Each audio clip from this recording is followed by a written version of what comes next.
Hey guys, so last week after a morning meeting, I was trying to help solve a problem, and it ended up creating a bigger problem for myself. But in the process, I had an enlightening moment, so I thought I'd share that here in hopes that one of you might prevent yourself from making the same mistake. So this is our morning meeting. Every morning we have a segment called OFI, which is Opportunity for Improvement. So during these OFI sessions, we talk about the day before, we also talk about the day ahead. We try to identify pinch points and possible errors from the day before, how we can fix them and keep them from happening again. So in this particular OFI session, there was a subject that really piqued my interest.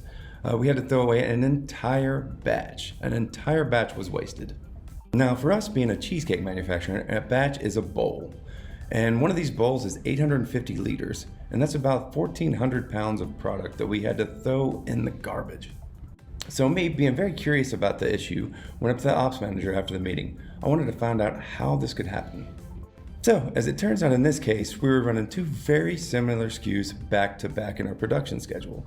They were the same size, same weight, they looked the same, but they had very different directions on our machines.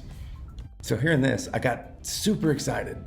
Freshly back from Japan, I've learned all these new fun things, and the first thing that came to my mind was Hankiton. Hey, I'm gonna go teach Hankiton. A changeover point. You know, if we'd have had this in place, if we'd have done some kind of Hankiton and poke-yoked it, then this would have never happened, right? So off we go. You know, me and the operations manager, we walk out to the Gemba, the exact place where it happened. We're theorizing how it happened. I'm teaching Hankiton the whole time, just really excited and like, oh my gosh, I can't wait to get this fix installed. And I started digging deeper. So as I was talking to our production manager, she started filling me in with some ideas she had. Some improvements that she had in mind to poke-yoke the process, though, you know, it never happened again. And part of her improvements were to make a clear process.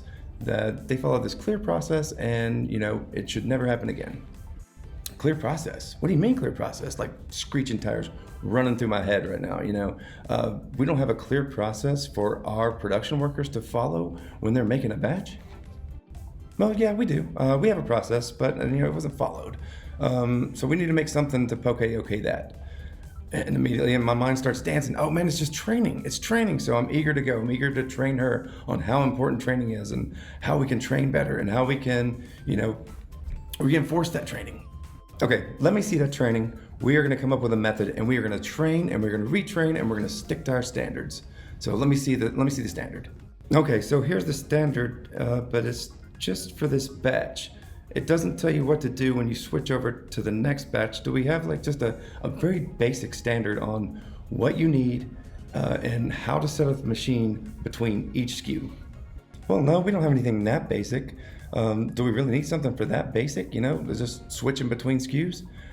Absolutely. How can we ask our Gemba workers to work within their standards if we don't have the standard? So most of you probably know where I'm going with this video by now. I was so excited to get out there and solve the problem. So excited to teach a new thing that I didn't follow my own process. All I did was create confusion and I overloaded people with information. What is our standard for solving problems? Well, in our community, it's typically the 5 whys, right?